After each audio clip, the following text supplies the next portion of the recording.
João 9. Deixa eu abrir aqui também.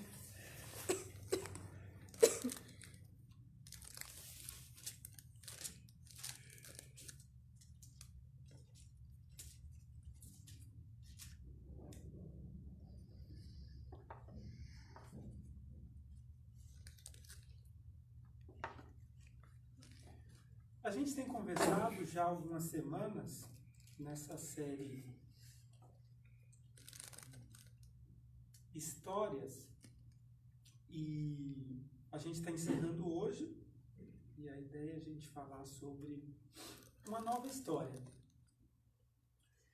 Enquanto Jesus esteve conosco, Deus encarnado, especialmente a partir do relato do apóstolo João, que eu particularmente tenho uma certa preferência pelo relato dele aos dos outros evangelistas, eu acho muito bacana que Jesus percorria várias cidades, por isso que todos os evangelistas dizem que Jesus andava de cidade em cidade, o que significa que ele fazia o percurso entre uma cidade e outra, e ele sempre dava uma espécie de paradinha. Quando a perseguição demorava um pouco mais de acontecer, porque ele era bem recebido, mas depois que ele começava a dar um discurso, assim, geralmente o discurso dele não era bem assim interessante. E quando esse discurso de Jesus deixava de ser interessante, as pessoas o perseguiam, queriam matá-lo, então era importante ele vazar naquele momento, porque ele tinha uma missão, ele tinha outras coisas para fazer, outros milagres para realizar, outros ensinamentos a serem ministrados para os discípulos e para a multidão. E nessa jornada de Jesus, ora pessoas o encontravam e ora ele encontrava pessoas. E em uma dessas ocasiões, que a gente vai ler aqui agora, João capítulo 9, versículos do 35 ao 41. Que legal. Do 35 ao 41. Diz assim a palavra de Deus: Quando Jesus soube do que havia acontecido, procurou o homem e lhe disse: Você crê no Filho do Homem? Quem é ele, Senhor? Perguntou o homem. Eu quero crer nele, mas eu não sei quem é. Quem é ele? Eu quero crer nele. Jesus respondeu: Você ouviu, e ele está falando com você. Era o próprio Jesus. Sim, Senhor, eu creio, declarou o homem, e adorou a Jesus. Então Jesus disse: Eu vim a este mundo para julgar, para dar visão aos cegos e para fazer que os que veem se tornem cegos. Alguns fariseus que estavam por perto o ouviram e perguntaram: Você está dizendo que nós somos cegos? Os fariseus religiosos o questionaram.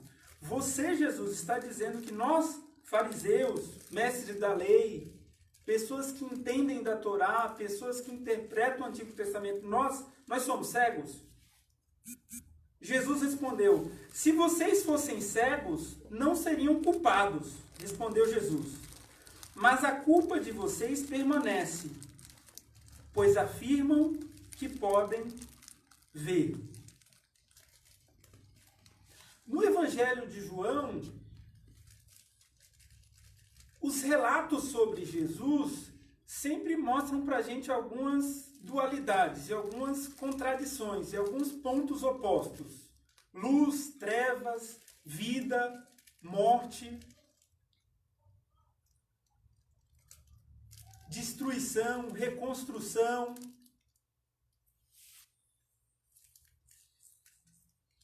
E João é um dos evangelistas, na verdade o principal, que vai afirmando que em oposição à escuridão, a luz apareceu.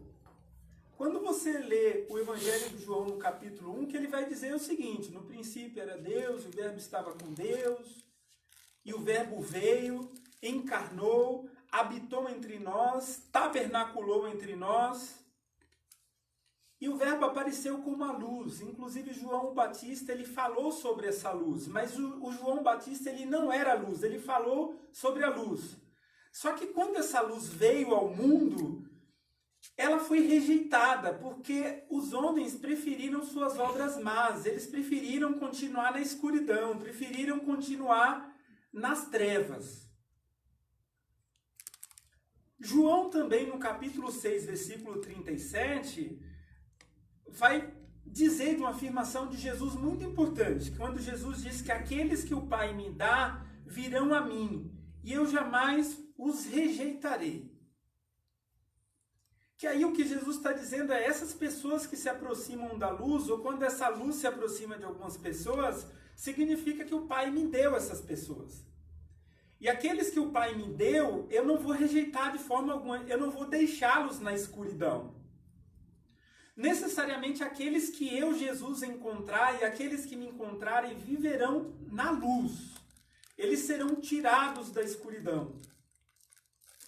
Por isso que quando Jesus inicia o ministério dele, e ele entra na sinagoga, Lucas capítulo 4, versículo 18, diz que ele lê o texto do profeta Isaías, quando disse que esse Messias, esse Filho do Homem viria devolver dignidade aos pobres, curar cegos, restaurar a vida de pessoas, e aqueles que estariam na escuridão encontrariam a grande luz. A expectativa do povo de Israel, a expectativa dos judeus, era aquela expectativa do Jesus, do Messias, daquele que os livraria do poder de César, do poder do Império Romano, da subjugação política, da miséria, da fome, dos problemas sociais. Essa era a expectativa dos judeus. Jesus então aparece, Jesus inicia a sua missão aos 30 anos e inicia essa missão dizendo que, sobretudo, ele veio libertar as pessoas. Ele veio trazer a mensagem do reino de Deus e essa mensagem do reino de Deus arrancaria as pessoas da escuridão, traria luz para essas pessoas. E por isso que ele diz em João 8,32 que eu sou a luz do mundo e se vocês me seguem não andarão no escuro, mas terão a luz da vida. E depois de Jesus ter se afirmado em várias vezes, em vários momentos dos seus percursos lá em várias cidades da Palestina, se apresentando como essa luz do mundo, acontece essa situação muito curiosa em João capítulo 9, que diz que Jesus estava caminhando e de repente ele viu um cego. E é muito legal porque o texto diz que era um cego de nascença. Não foi um cara que sofreu um acidente, não foi um cara que teve uma doença e por conta disso se tornou cego. Era um cego de nascença, diz o texto a partir do versículo 1 do capítulo 9 aqui de João. E quando isso aconteceu, os seus discípulos perguntaram: mestre, esse cara é cego de nascença, então, assim, vamos resolver uma questão de uma dúvida. Qual que é a origem da doença? Por que as pessoas adoecem? Esse cego, ele é cego de nascença porque ele pecou ou porque os pais dele pecaram? Geralmente, no contexto religioso, a gente fica procurando respostas para esse tipo de questão. Qual a origem do mal? Qual a origem da doença? Por que os bons sofrem? Por que os maus prosperam? Então, esse é um questionamento histórico. Os salmistas já tinham essa questão também lá. Em vários momentos, revoltados, eles diziam para Deus: mas o ímpio prospera diante de mim, e eu que sou justo, eu que obedeço o Senhor, eu estou padecendo, eu estou passando necessidade. Quando Jó começou a sofrer aquelas várias situações de prova pelas quais ele passou, perdendo família, terras, gado, riqueza e tudo, a primeira coisa que os amigos disseram é: Jó, você deve estar em pecado, porque assim, a prosperidade significa que Deus está abençoando alguém, a saúde significa que Deus está abençoando alguém, tu está ferrado, endividado e doente aí com essa lepra, então assim, você deve ter pecado contra Deus. A ideia de bênção de Deus é o que a gente chama no Antigo Testamento de uma teologia retributiva, isto é, se eu faço certo, eu sou abençoado e tenho direito diante de Deus. Se eu faço errado, eu não tenho direito de pedir, ainda que eu ouse a pedir alguma coisa a Deus em oração, Ele não vai me responder, porque eu estou em pecado, eu estou em dívida, eu estou em saldo negativo com Deus, então Deus não vai me atender. E foi nessa mentalidade que os discípulos perguntaram a Jesus: quem pecou? Foi ele e seus pais? E aí Jesus respondeu, não foi nem uma coisa nem outra. Nem foi ele que pecou, porque ele não tinha nem nascido ainda, e não foram os pais dele. Isso aconteceu para a glória de Deus. Então Jesus está dizendo que naquele caso específico, não tinha a ver com pecado hereditário, pecado dos pais, pecado da criança, não. Aquela cegueira de nascença tinha acontecido para a glória de Deus, que é o enredo do que a gente vai conversar hoje à noite. E diz o texto que Jesus se aproximou daquele cara, não foi ele que se aproximou de Jesus, e Jesus então cuspiu na terra, fez uma lama ali, misturou a terra com o cuspe dele. Era comum, àquela época, no primeiro século, se utilizar a saliva com finalidades medicinais. Então, alguns problemas de saúde, a galera cospe aí que eu vou pegar e passar em tal coisa e vou resolver. Então, era habitual naquela época. Graças a Deus isso mudou, porque eu não suportaria assim, ter que receber um cuspe de alguém, para mim seria uma coisa bastante difícil. E então Jesus fala com aquele cara, ó, agora que eu passei esse cuspe com terra nos teus olhos, você vai no tanque de Siloé, que significa no tanque do enviado, você vai se lavar e você vai voltar a enxergar. É muito curioso, porque esse tanque de Siloé era um tanque em que se fazia processos de purificação na época da festa das cabanas, que tinha acontecido dias antes dessa ocasião. E quando nos olhos, ele ainda não estava enxergando. Ele foi sem enxergar do ponto em que ele estava com Jesus até o tanque de Siloé, falando, porque assim, esse percurso, teve um cara que passou lama assim nos meus olhos e falou que depois que eu me lavar nesse tanque, eu vou sair enxergando. E ele fez esse percurso ali, e quando ele lavou os olhos, ele viu que realmente ele estava enxergando. E aí ele ficou muito feliz, ele começou a dizer, eu estou enxergando, e aí alguns problemas foram acontecendo. E nesse primeiro momento, perceba que Jesus está validando por meio de um milagre que eles nunca tinham experimentado, aquele povo, e que estava reafirmando a condição dele de ser luz do mundo. Se ele é luz do mundo, ele teria que dar vista aos cegos. Se ele é luz do mundo, ele estava reafirmando que ele tem poder para tirar o ser humano da escuridão. E esse cara ficou muito empolgado, porque ele falava, eu nunca tinha visto, eu estou vendo coisa que eu nunca vi, porque eu já nasci cego, então diferente de alguém que já tinha experimentado a visão, ele estava muito empolgado, ele estava emocionado, ele estava saltitante, aí algumas coisas vão acontecendo, porque os vizinhos dele começaram a dizer, mas espera um pouco, um grupo de vizinhos, esse cara não é aquele que pedia esmolas, porque como ele tinha uma deficiência, a única coisa que ele podia fazer era pedir esmolas naquela época. Como a galera estava subindo para Jerusalém para a festa da Páscoa, ele aproveitava ali os romeiros da época e falava, ô, tem misericórdia do cego aqui, e enfim, dá uma esmolinha aí e tal, tudo mais. Então, esse não é o cara que estava pedindo esmolas. Aí um grupo falou, eu acho que é esse cara. Um outro grupo falou, não, até parece com ele, assim, os olhos, a sobrancelha, o cabelo, não, mas esse o cabelo tá cacheado, o outro era menos cacheado, eu acho que nesse cara não. Ficou a confusão entre os vizinhos dele de moradia mesmo. A notícia foi se espalhando, e aí esses vizinhos também falaram, sabe de uma? Vamos levar esse cara para os judeus, vamos levar esse cara para a igreja, sinagoga da época, né? Então, vamos levar esse cara para a sinagoga, porque os fariseus precisam saber se o milagre aconteceu, sacrifícios a Deus tem que ser feito. E aí esse cara chegou lá, os fariseus começaram, mas espera um pouco, você não era um cara que era cego e cego de nascença? Aí aqueles vizinhos, aquela multidão, imagina a confusão, tá? A confusão imensa ali. E os vizinhos, ele era, a gente é vizinho dele e a gente lembra que ele sempre foi cego, desde bebezinho assim, ele não enxergava. Então, esse cara é cego. Os fariseus perguntaram o que aconteceu. Aí foi o homem contar a história. Então, ó, fariseus, vocês mestres da lei, vocês, os caras da religião, eu estava na minha, estava indo a caminho lá do meu ponto para pedir esmola e tudo mais, e Jesus apareceu e esse cara cuspiu no chão e pegou uma laminha, passou dos meus olhos e pediu para ele no tanque de Siloé. E depois que eu lavei meus olhos nas águas da fonte de Siloé, eu voltei a enxergar. Aí os caras disseram, mas quem é esse Jesus? Ele falou, olha, eu imagino que seja um profeta. Perceba, o cego não tinha visto Jesus. Ele só recebeu a lama, ele só passou a enxergar depois que ele lavou os olhos lá no tanque de Siloé. Falou, deve ser um profeta, porque me curou. Aí os caras falaram, mas você tem que perceber o seguinte, olha os religiosos, o cara curava ali diante deles. Mas ele não pode trabalhar no sábado, então cuspir, fazer lama no sábado é trabalho.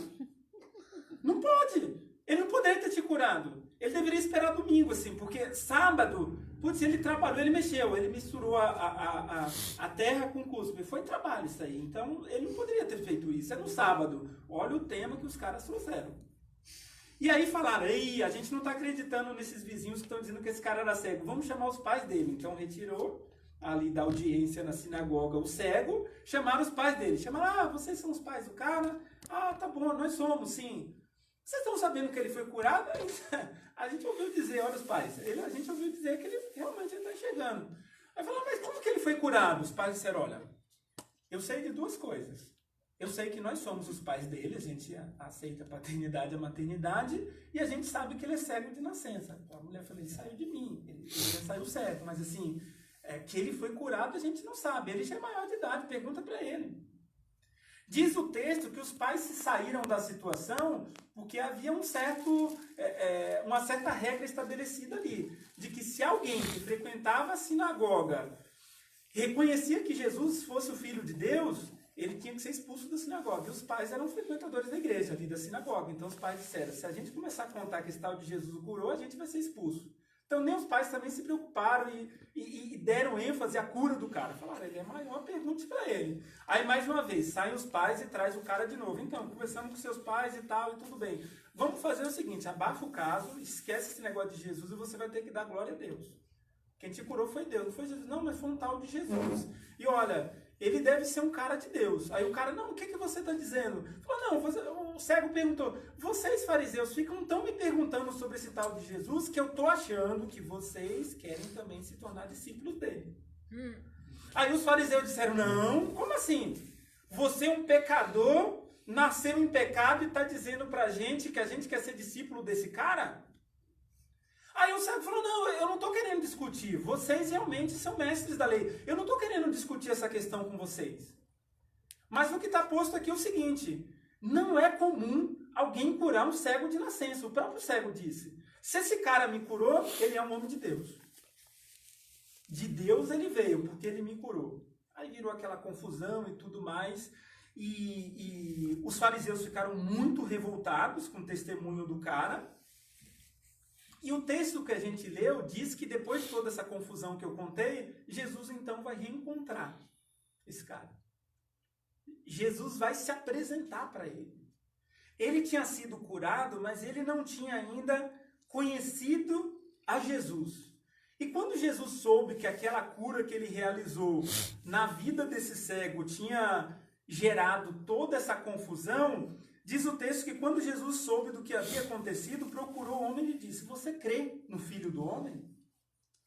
O cara reconheceu Jesus, não de vista, mas de ouvido, e falou, Senhor, me diga quem ele é. Se o Senhor me disser quem ele é, eu vou acreditar. E aí Jesus falou, é exatamente aquele que está falando com você, sou eu. Eu sou o cara assim, eu sou o Filho do Homem, eu sou o Filho de Deus. Aí ele falou, Senhor, então, tendo em vista isso, que o Senhor me curou, que eu era cego de nascença, que o Senhor está dizendo que o Senhor é Filho de Deus, então eu acredito. E aí Jesus então diz, olha o que acontece, olha a realidade em termos de espiritualidade. O cego passou a enxergar. Os vizinhos eram frouxos, só queriam a zoeira, não tiveram muita coragem. Os pais tiveram medo da religião, das regras da sinagoga. Os fariseus se sentiram ameaçados pelo milagre que Deus tinha feito por meio de Jesus na vida daquele cego. Estavam ameaçados em relação às suas interpretações também da lei. Se sentiram insultados porque o trabalho foi realizado no sábado, qual? Misturar o cuspe com um pouquinho de areia. Mas é o cego que enxergou. E aí tem uma ironia muito interessante nesse texto. Porque os religiosos não conseguiram enxergar Jesus na passagem de Jesus por ali. Mas esse cara cego, criticado por aquela sociedade da época, por ter nascido cego, a questão que os discípulos tinham levantado sobre quem pecou, ele e seus pais, ele provavelmente cresceu ouvindo isso. Em pecado você foi concebido, alguma coisa você fez, alguma maldição está sobre a sua família, por isso que você nasceu cego. Aqueles que acreditavam enxergar, criticavam a cegueira desse cara. Mas quando Jesus passa por ali, olha quem Jesus faz com que enxergue outras realidades. Para além da própria visão física, para além da própria habilidade do sentido, Jesus se revelou a esse cego, deu visão para ele, mas o tirou da escuridão da vida e da escuridão espiritual. No decorrer do texto, ele começa vendo Jesus como profeta, foi isso que ele respondeu para os fariseus. Depois ele diz, se ele me curou, ele é um homem de Deus, porque não é comum alguém curar um cego de nascença. Depois ele diz, eu acredito que ele é o Filho do Homem, ele é o Messias aguardado. E por fim, aquele cego reconhece, ele é Senhor, ele é o Kyrios, ele é aquilo que domina sobre tudo e sobre todos. Ele é aquele que veio estabelecer o reinado que não terá fim. A compreensão que esse cego teve no encontro, na experiência do encontro com Jesus, foi muito maior, inclusive, do que aquela que os discípulos de Jesus já tinham experimentado até aquele momento do ministério de Jesus. Enquanto os discípulos de Jesus estavam pensando e discutindo qual a origem da doença, aquele cego estava experimentando o milagre de Deus. Aquele cego estava encontrando Jesus, encontrando a salvação, encontrando a luz, experimentando o milagre. E aqui, ao ler esse texto, eu fico pensando em algumas lições possíveis para nós, hoje, cidade de São Paulo, século 21. O que esse texto está nos dizendo? E a primeira lição desse texto que eu vejo é: a realidade das coisas pode ser exatamente o contrário do que parece. Quem afirmava ali estar cego, enxergava mais do que aqueles que tinham visão. Ele ia além do que era perceptível, inclusive a partir dos outros sentidos. Foi o cego que passou a enxergar, aquele que se reconheceu como cego. Os vizinhos foram ignorantes, os pais não quiseram correr riscos. Olha, ele é meu filho, mas pergunte para ele, mesmo ele tendo sido curado, para mim a religião é mais importante do que a felicidade do meu filho. Não se choque, porque isso ainda acontece num país como o Brasil. Há pessoas que nasceram e cresceram dentro do ambiente religioso e que têm pais que se preocupam mais em atender às regras da religião e da sua igreja do que com a felicidade dos filhos. Tem pais que rejeitam opções e escolhas dos filhos em nome da fé, em nome da sua religião. Porque o coração religioso, ele fica enrijecido pelas regras. Ele perde a sensibilidade. O coração religioso, ele ainda habita a escuridão. Ele não experimentou a luz de Jesus. Apesar do vínculo religioso, apesar do vínculo institucional, o coração que não foi alcançado pela luz poderosa e verdadeira de Jesus, o Filho de Deus, que nos arranca da escuridão, do inferno e da nossa escuridão, a gente comete absurdos em nome de Deus, em nome da fé e em nome da defesa da nossa religião. A gente vai se desumanizando em nome de uma estrutura religiosa, porque a gente não quer rever posicionamentos. regra é mais importante do que as pessoas. Ainda tem gente exatamente como os pais daquele cego. Eu não vou me comprometer, dane-se ele. Tem trevas que parecem luz. E isso é um ponto de atenção para nós. Tem caminhos que a gente está andando, pelos quais a gente caminha, que parece luz, mas são trevas. E é um laço do diabo. Lá na frente a gente vai se ferrar. É preciso pedir a sabedoria do alto, pedir o discernimento do Espírito Santo, para a gente não caminhar em trevas. Para a gente não viver na escuridão. Uma segunda lição desse texto é que a luz de Jesus não pode ser apagada. A luz de Jesus é sempre maior do que a escuridão do mundo. Ainda que as Escrituras afirmem que o mundo jaz no maligno, a luz de Jesus é sempre maior. Aonde há qualquer ambiente, espaço de escuridão, qualquer sinal de luz faz aparecer vida naquele lugar. Quando a gente anda na escuridão, a gente tropeça e nem percebe os tropeços. Porque a escuridão não me possibilita ver os objetos, os empecilhos que estão à minha frente. E é a luz de Jesus que me faz enxergar. É a luz de Jesus que me ajuda a tomar decisões importantes. É a luz de Jesus que me tira do meu auto-engano, que me faz, inclusive, perceber os meus próprios limites. É a luz de Jesus. E aí eu me percebo, é a luz de Jesus que me ilumina quando eu estou diante do espelho.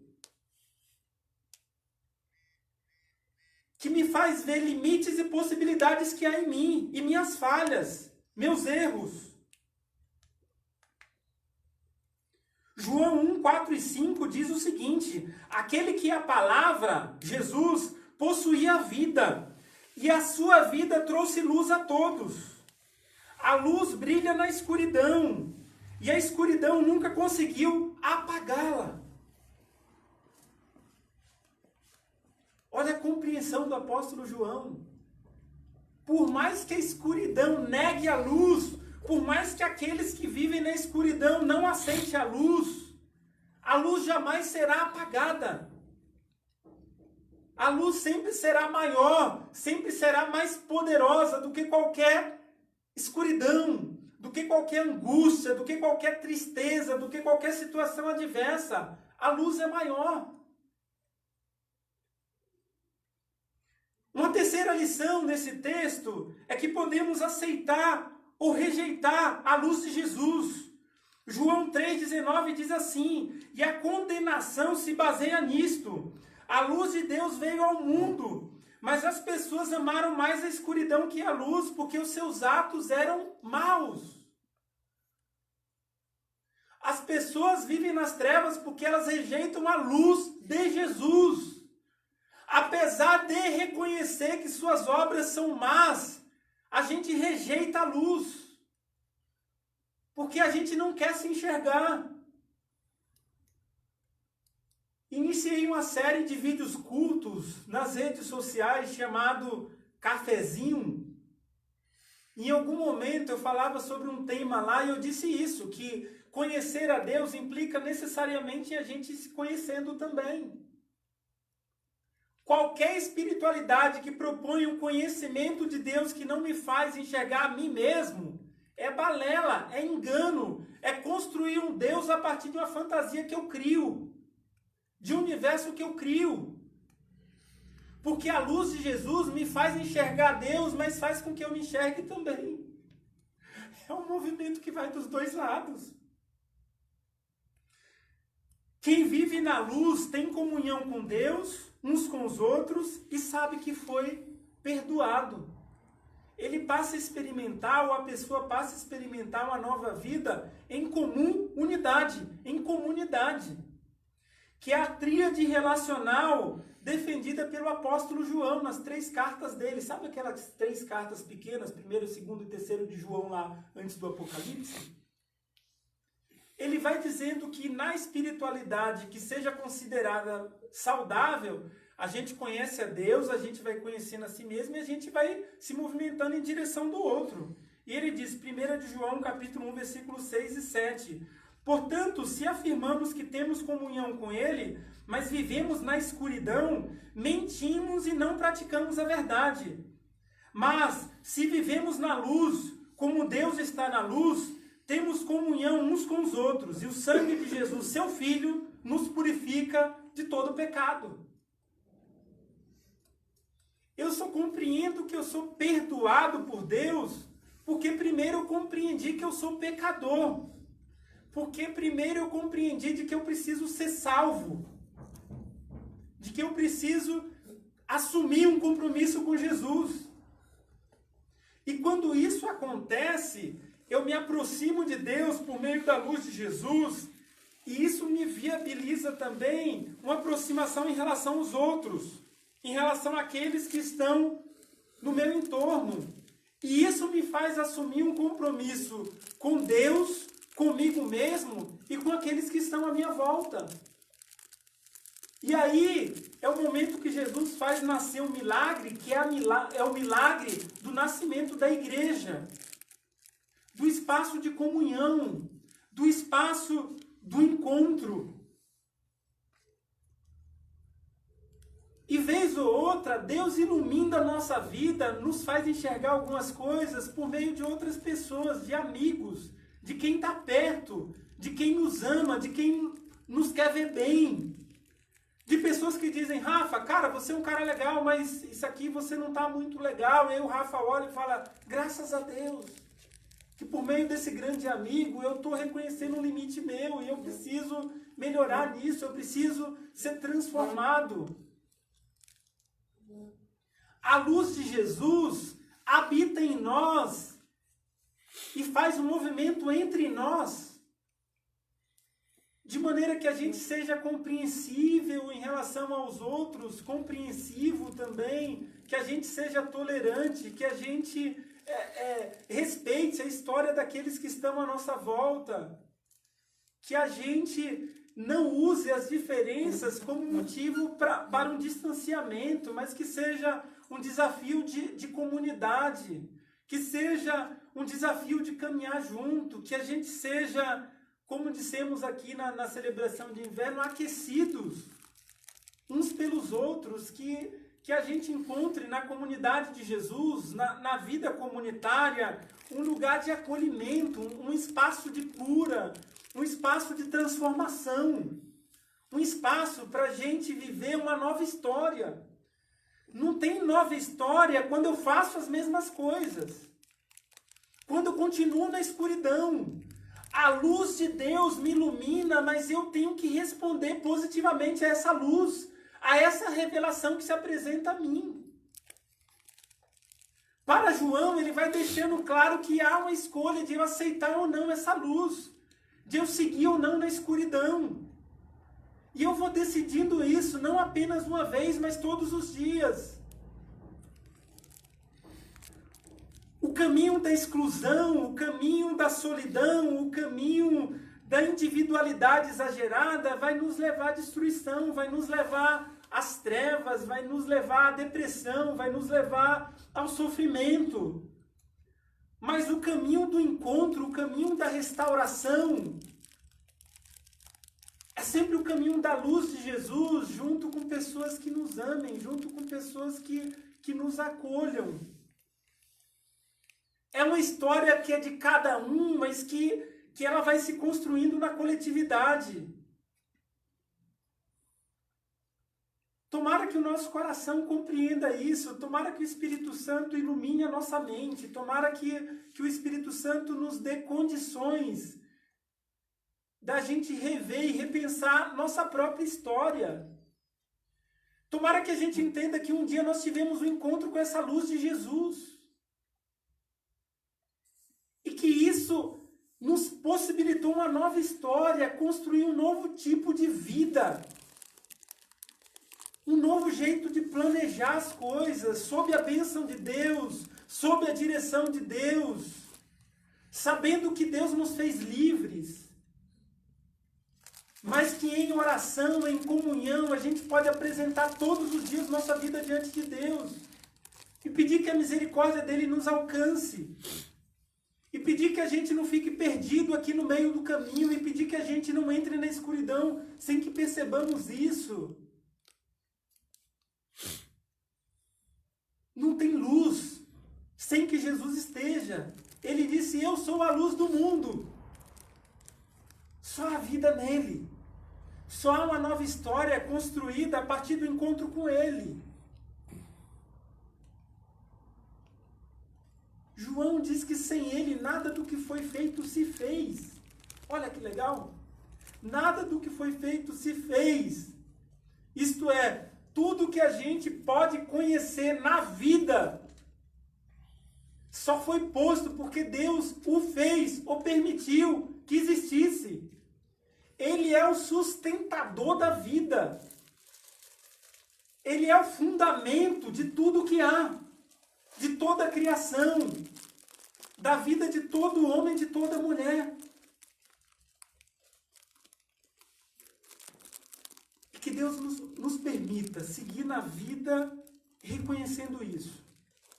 Não só hoje, mas todos os dias. Que a gente não se acostume com a escuridão, mas que a gente procure a luz de Jesus.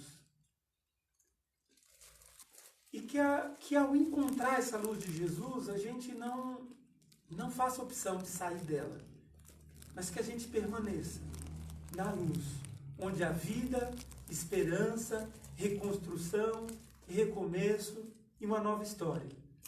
Assim como foi para aquele cego, ele encontrou Jesus, ele foi curado, ele enxergou Jesus, mais do que todos os outros. Ele recebeu nova vida, ele nasceu de novo, ele recomeçou naquele dia. Ele teve o encontro mais especial que o ser humano pode ter na vida. Ele se encontrou com Jesus. Ele foi transformado por Jesus. Ele enxergou o mundo, mas enxergou a Deus através de Jesus.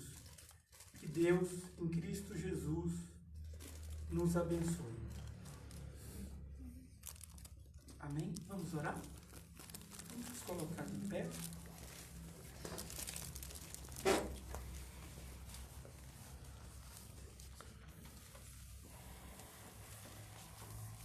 Senhor, graças te damos mais uma vez por esse dia que o Senhor fez. Obrigado pela tua palavra. Obrigado por ser a nossa luz. Obrigado por nos trazer vida. Obrigado porque o teu Espírito Santo ilumina a nossa mente, o nosso coração, nossos sentimentos. E isso tem feito toda a diferença para cada um de nós. Livra-nos, Senhor, e dá-nos discernimento quando a gente estiver num caminho de trevas. Nos faz enxergar isso, Senhor. Transforma a nossa vida, nos permite uma nova história, nos permita recomeços e que isso seja para o nosso bem e para a glória do teu nome. Nós te agradecemos mais uma vez por tudo, no poderoso nome que há em Jesus e na força que há em ti. Amém. E amém.